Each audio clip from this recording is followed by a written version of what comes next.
지구에 그 누군가가 살고 있다 싶고 15위를 공개합니다. 영국 주택가 천사의 방문. 여러분은 천사의 존재를 믿습니까? 전혀 안 믿는군요. 과학의 영역을 뛰어넘는 그 존재를 인정하긴 쉽지 않지만요. 여기 진짜 천사를 봤다고 주장하는 사람이 있습니다. 전 봤어요. 조용이라고 하기만 해봐. 김세영. 에휴, 아, 왜? 보자마자는 천사가 됐는데. 참 열심히 산다. 2014년 영국 런던의 자치구 바킹의 한 주택가. 30대 여성 미르제타 비노케는 친구들과 가든 파티를 즐기던 중 밤 하늘이 아름다워 휴대폰 카메라로 촬영을 했습니다. 그런데 잠깐만. 이게 뭐지? 비둘기인가? 이렇게 생긴 비둘기가 어딨어. 여기 날개 봐봐. 완전 천사잖아. 미르제타와 친구들이 사진 속에서 발견한 건 동화나 성경 속에서나 나오던 천사의 형상이었습니다. 네? 저기 찍힌 거예요. 천사보다도 그 요정 느낌 있잖아. 동화 속에는 그 요정. 팅커벨. 뭔가 나비나 잠자리의 날개 형태를 가진 그 요정 느낌이에요. 그렇지. 예. 제 생각엔 초점이 안 맞은 뭔가의 새의 깃털 같아요. 깃털 저렇게 복잡하게 돼 있다고? 프로. 그러니까 초점이 안 맞았기 때문에 저렇게 보였을 거야. 아마. 나방이나 하루살이 등의 벌레로 치부하기엔 너무도 이해 안 되는 점이 있었습니다. 이 형상은 자체 발광, 마치 형광등을 켜놓은 것 마냥 너무도 밝게 빛나고 있었다는 겁니다. 물론 반딧불이처럼 스스로 발광하는 곤충도 있지만요. 아무리 봐도 이 천사의 형상과 반딧불이는 너무도 다르게 생기지 않았습니까? 다르죠. 그저 반딧불은 저 사진처럼 그 배 끝에만. 있는 데만 불나요. 배만 나와요. 불이 나오지. 그렇게 전체적으로 불 들어오는 게 아니에요. 그렇지. 게다가 현존하는 나비나 나방 중에 저렇게 마치 형광등을 켜놓은 것 마냥 전신이 밝게 발광하는 종은 학계에 보고된 바가 없습니다. 반딧불은 무조건 아니 생각할 필요도 없이 아니고 어. 좀 뭐냐 도대체. 게다가 미르제타가 천사의 존재를 더 확신하게 된 이유가 있었습니다. 엄마, 근데 나도 엊그저께 침실에서 창문을 봤었는데 아주 밝은 흰색 섬광 같은 걸 봤었어요. 정말 천사가 아닐까요? 그녀의 아들도 문제의 사진이 포착되기 불과 이틀 전에 정체불명의 밝은 섬광을 목격했다는 겁니다. 한 명이 아니라 여러 명 있을 그러니까. 경우에는 이게 또 신뢰를 더해주거든요. 그러니까 의문의 섬광의 존재가 굉장히 궁금하네. 창가에 비쳤던 의문의 흰색 섬광과 이틀 후에 목격된 천사의 형상. 이게 과연 우연 그뿐이었을까요? 지구에 그 누군가가 살고 있다 싶고 14위를 공개합니다. 봉인된 무덤 속 시간 여행자의 흔적. 2008년 중국 광시 쌍스현. 명나라 시대 중기 약 400년 전 무덤으로 추정되는 봉인된 고분에서 정말 충격적이게도 시간 여행자의 흔적이 발견됐습니다. 400년 전인데 뭔가 특이한 게 나왔구나. 이게 나왔습니다. 시계 아니야? 400년 전이면 우리나라에 저기 해시계 물시계 만들던 때 아니에요? 아니 해시계 물시계를 떠나서 시계 자체가 없을 때잖아요. 없죠. 그때는. 저런 시계가 있었냐고. 저 안에 진짜 톱니가 들어있는 시계였던 거야? 난 그게 궁금한데. 자, 구리로 된 이 유물을 잘 살펴보면은 약 10mm 두께의 문자판에는 시침과 분침까지 있습니다. 옆면에는 시간을 조절할 수 있는 버튼도 있습니다. 그런데 이 미니 시계가 시간 여행자의 흔적으로 의심받는 이유. 바로 시계 뒷면에 새겨진 영문자 SWISS. 스위스! 역시 시계는 스위스죠. 스위스라고 새겨져 있는 겁니다. 자, 여러분. 스위스제 시계를 나타내는 스위스라는 글자를 시계에 각인한 건요. 불과 몇십 년 전부터입니다. 그러게. 그리고 무엇보다 이 시계 제작 시기는 최대 100년 전으로 추정되는데요. 그런데 이 시계가 발견된 곳은 최소 400년 전의 고분. 그러니까 약 100년 전의 시계가 400년 된 명나라 시대 고분에서 발견이 됐다. 이거는 엄청난 미스테리죠. 그러니까 이거는 무조건 타임머신 아니면 설명이 안 되는데? 그렇지 않아? 시간 여행자죠. 이거 뭐 반박을 해봐. 아니, 저 발굴하는 사람들이 설마 유명세를 얻으려고 막 던져놓은 건 아니겠죠? 자, 일각에서는요. 이전에 도굴꾼이나 탐험가가 먼저 무덤을 발굴했다가 떨어뜨린 거 아니야? 그러니까. 이 시계의 존재를 의심했습니다.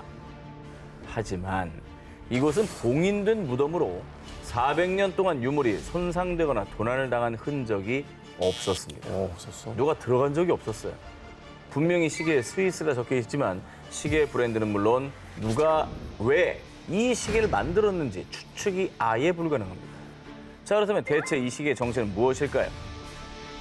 그러니까 도굴꾼이라는 게 말도 안 되는 게 도굴꾼이면 꺼내와야지. 뭐 꺼내와야죠. 이걸 못 집어 넣겠어. 희한하다 진짜. 신기하다. 400년 전에 복인된 중국 고분에서 발견된 스위스 시계. 혹시 시간 여행자가 실수로 흘리고 간 물건 아닐까요? 지구에 그 누군가가 살고 있다 싶고 12위를 공개합니다. 모모는 UFO의 비밀기지? 여러분, 외계인들이 UFO를 숨기기 좋은 장소가 어디라고 생각하십니까? 만약 인간은 접근 불가능한 장소가 있다면 이곳이 외계인들의 비밀기지로 최적이지 않을까요? 화산. 연기 엄청 피어오르네. 화산 아니면 태평양 바다 한가운데라고 생각했거든요. 인간이 들어갈 수가 없으니까. 없지. 어디야 저거? 저긴 화산이잖아. 화산 화산입니다. 맞아요. 2023년 1월, 얼마 전이죠. 멕시코 화라산 포포카테페틀에서 찍힌 이 사진. 사진을 찍은 남성 루이스 게라는 연기를 내뿜는 화산 사진을 찍었습니다. 그런데 저거 뭐야? 저 UFO 아니야? 사진에 UFO가 찍혔다는 사실을 알게 된 그 여자친구 가르시아는 오늘의 사진, 오전 7시 52분, 포포카테페틀과 달, 그리고 아마 UFO일 것이라며 이 사진을 SNS에 게재했고요. 이후 이 사진은 순식간에 대화제. 그런데 화산에서 찍힌 UFO 사진이 화제가 된 이유는 따로 있습니다. 이곳에서 UFO가 목격된 것이 이번이 처음 아니고 두 번째 아니고요. 무려 수차례였기 때문입니다. 출몰 지역이구나. 사람들이 저긴 못 들어가니까. 안 들어오죠. 그리고 외계인들은 뜨거운 열에 강할 수 있죠. 그렇지. 사실 이곳은 세계 10대 UFO 스팟 중 하나. 앞서 2022년 10월에도 인근에서 UFO가 목격됐고요. 뿐만 아니라 2020년, 2015년, 2013년 어머. 그야말로 UFO의 성지로 꼽히는 곳입니다. 그래서 이곳을 두고 사람들은 화산 아래 UFO의 비밀기지가 숨겨져 있다라고 추측하는데요. 어허. 그런데 2023년 5월 또 이 화산에서 UFO가 포착! 비밀 기지설에 불을 지폈는데요. 얼마 전이나요? 보이죠? 뭐야, 화산 터지는 거야? 돼. 화산이 터지는데 지금 들어가고 있는 애 보이죠? 진짜. 별똥별 아니야?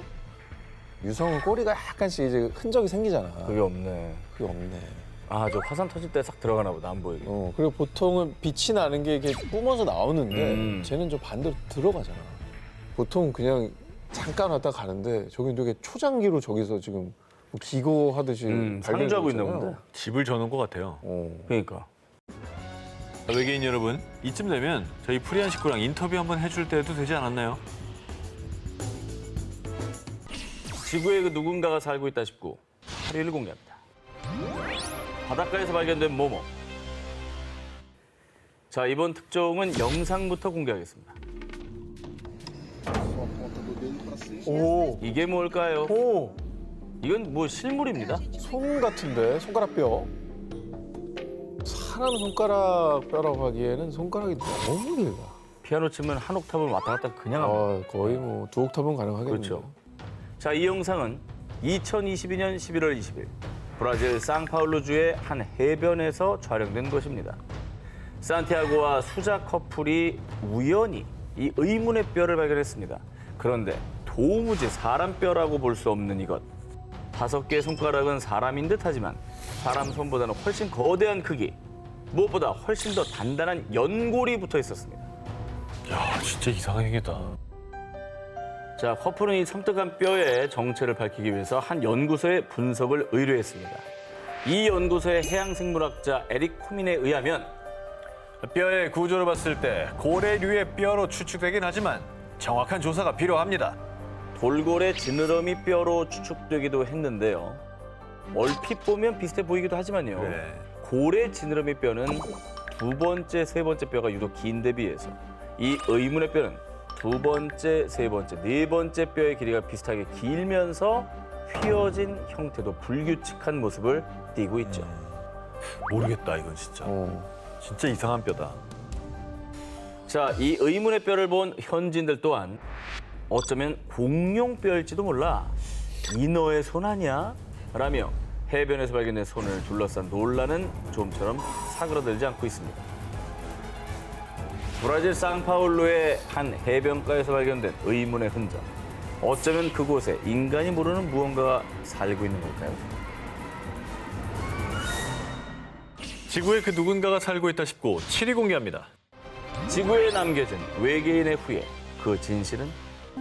지구 어딘가에 외계인의 후예가 살고 있다면 믿으시겠습니까? 근데 저는 믿을 것 같아요. 저는 외계인은 분명히 믿거든요. 왜냐하면 이 넓은 광활한 우주에 그러니까. 생명체 하나 없겠습니까? 우리만 있을 리 없다. 자, 이번 특종은 말이죠. 일각에서는 조작된 얘기에 사이비 과학으로 치부되지만 또 어떤 이들 사이에서는 실존하고 있다고 믿는 외계인의 후예, 드조파인에 대한 이야기를 준비했습니다. 1938년 중국의 고고학자 치프테이 박사는 티베트와 중국의 접경 지역에서 상형 문자가 표시된 716개의 화강암 원반과 의문의 무덤을 발견했습니다. 어머, 무덤 속 해골들은 신장 120에서 138cm의 작은 키와 비정상적으로 큰 머리를 가져서 사람의 유골로는 보이지 않았습니다. 야 이거는 맨날 그 SF 같은데 보면 나오는 외계인 너무 그림 전형적이다. 너무 봤던 외계인이야. 아, 쟤 때문에 그런 게 나온 거라니까. 그런 거겠지. 그렇죠. 그러다가 오랜 시간이 흘러서 원반에 새겨진 상형 문자가 해독됐다고 알려지며 파장을 일으켰습니다. 아니에요? 해독됐으면 뭐 거기 다 나와 있겠네. 나와 그 있습니다. 내용이 되게 중요해요. 그렇죠. 신분증이에요, 일기장이에요. 자, 원반에 적혀 있다고 주장되는 내용. 약 12,000년 전 지구상의 외계 우주선이 충돌. 우주로 돌아갈 수 없게 된 외계인들이 지구에 살게 됐다는 충격적인 내용이었습니다. 헐.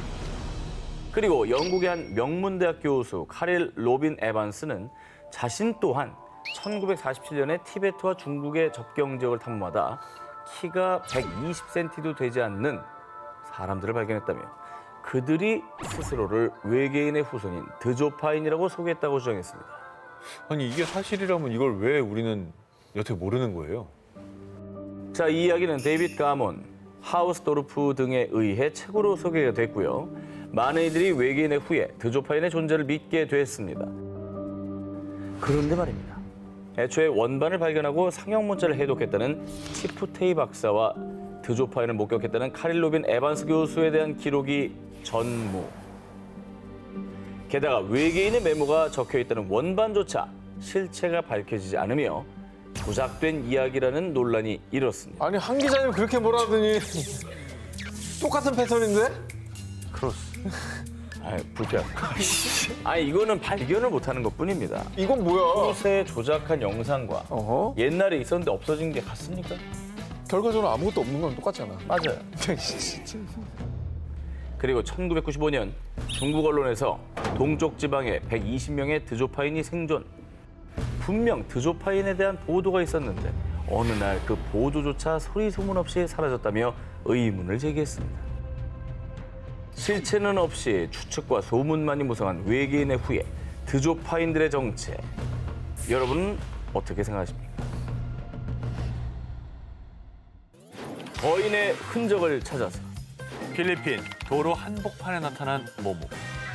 자, 우리 한 기자님이 멕시코에 살고 있는 거인들을 소개해 주셨는데 저도 거인의 흔적을 찾아보겠습니다. 저희가 작년에 취재했던 음팔루지 마을의 거대한 발자국 화석 등 전 세계에서 거인의 흔적이 발견되고 있습니다.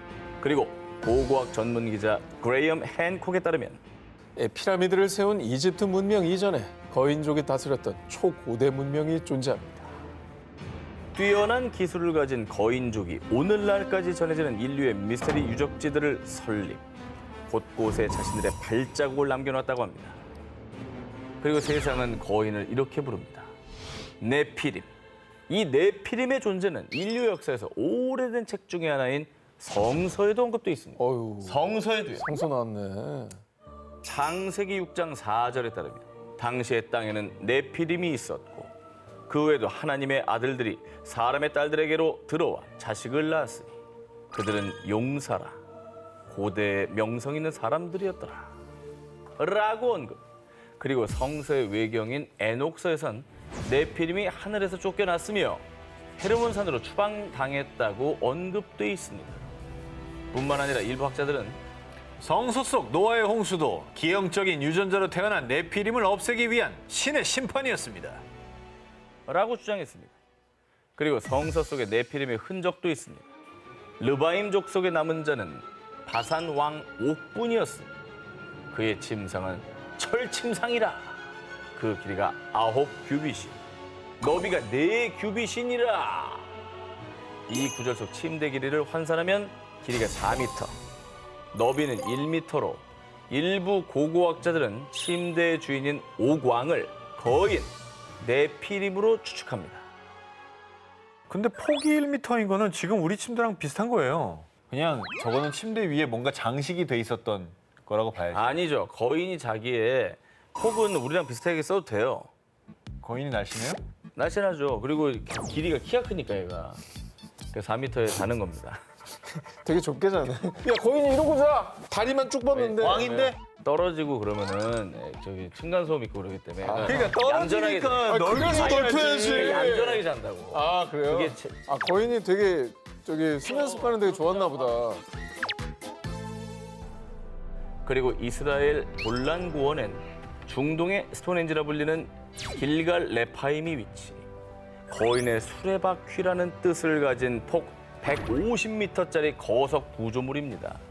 누가 왜 어떻게 세웠는지 미스터리인 이 유적지인지라 일부 고고학자들은 길갈 레파임을 네피림이 세웠으며 과거 이 지역이 오광이 다스리던 땅이었기 때문에 네피림 왕인 오광의 무덤으로도 추측했습니다. 또한 성서 외에도 거인에 대한 흔적들이 전 세계에 존재합니다. 고대 그리스 시대 호메로스의 서사시 오디세이에도 인간을 위협하는 거인이 등장했습니다. 그리고 미국 아메리카 원주민 사이에서는 시테카라 불리는 붉은 머리의 거인족 전설이 전해져 오고 있는데요. 그리고 앞서 한 기자님이 소개해 주셨던 멕시코 전설 속 거인 휘나메친의 흔적까지 이렇게 곳곳에는 거인들이 살았다는 무수히 많은 흔적들이 존재하는 것입니다. 자, 그렇다면 그들은 도대체 왜 어떻게 하루아침에 감쪽같이 사라진 걸까요? 혹시 지금도 어딘가에 숨어 있지 않을까요?